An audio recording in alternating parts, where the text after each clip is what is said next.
Hi everyone, welcome back to the channel.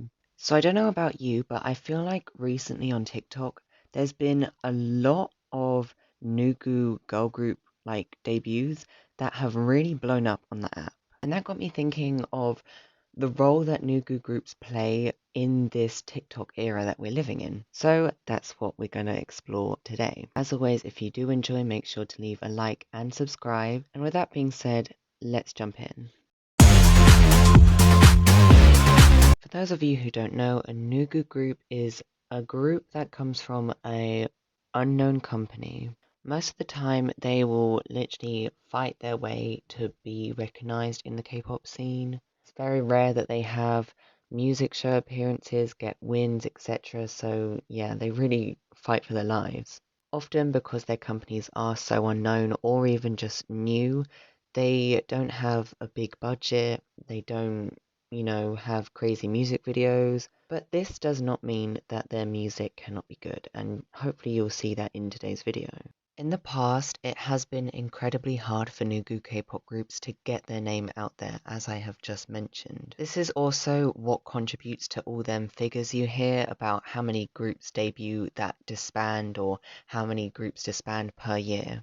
However, thanks to TikTok, more groups are getting recognized by more people.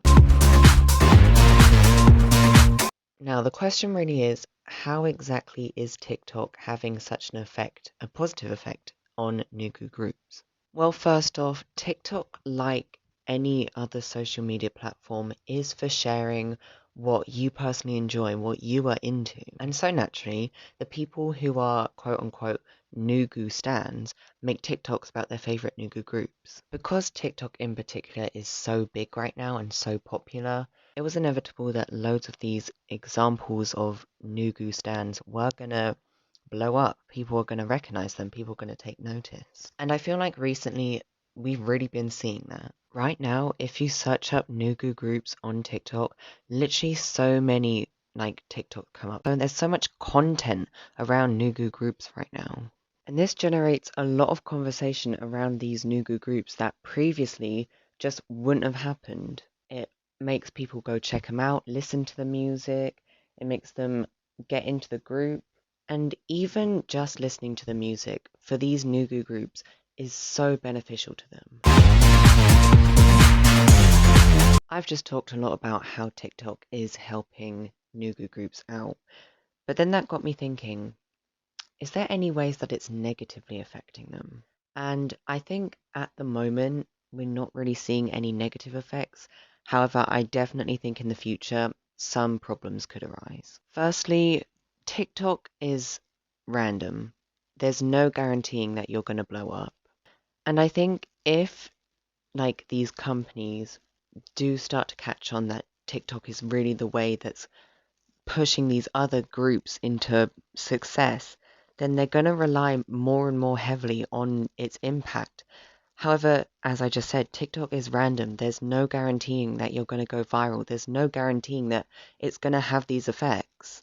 And that ultimately could make it worse for the companies and their groups. Secondly, is that the only people who know or stan the groups will be international fans, meaning they won't have any, or they'll have little to no impact on the Korean general public. I think as international stans ourselves, we don't understand the benefit of having the general public on your side. But if you think about it, these companies, as I've said, are basically broke.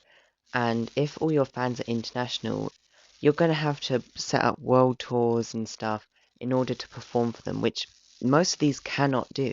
Also, going back to the whole general public thing, no music show wins, no recognition with Korean brands that will bring more money. So, yeah, that's not great.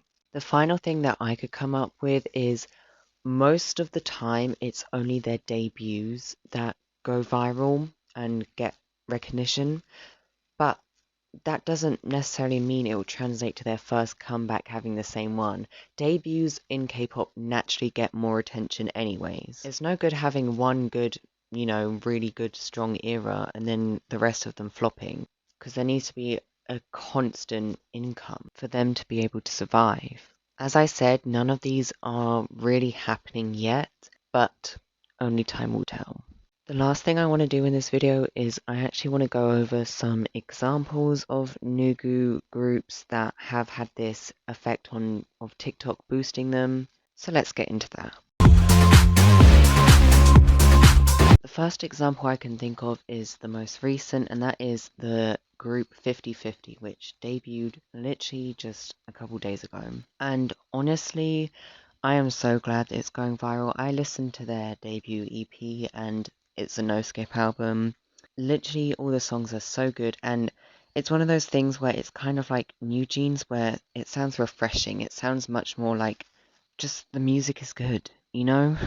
I really wish the best for these girls, and I hope the first comeback is as good. Next up is a slightly more interesting example, and it's actually Lapillus.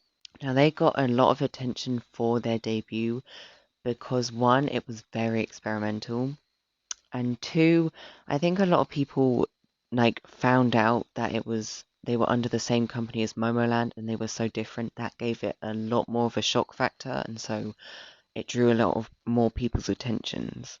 However, they are one of the few that has actually had a second comeback. And they kind of proved the stuff that I said could be going wrong, because if you compare the views between their debut and their first comeback, Hitya got like 11 million odd, whereas Gratata had 5 million, so that's already a decrease. Also, their whole fandom is made up of purely international fans. They've basically got no recognition in Korea, which I don't know if you saw the clip or not, but that has led to they did like a free performance in a shopping mall in the Philippines, which is, interesting. Controversially, I actually do enjoy their music, and while I'm not a stan, I do wish the best for them. I hope they can keep up a momentum. Hopefully, it's just the fact that debuts get more and then consistently they'll just get 5 million, which honestly, that's great. Another example is Triple S or Acid Angels. I'm not too sure what their name is, to be honest, but their debut went viral to the point where I think the music video has like 27 million views, so that's really good. And then one final example that I think is also quite interesting is Classy. Now, from what I gather, they don't just have like one comeback, they have like one, but it's two, if that makes sense.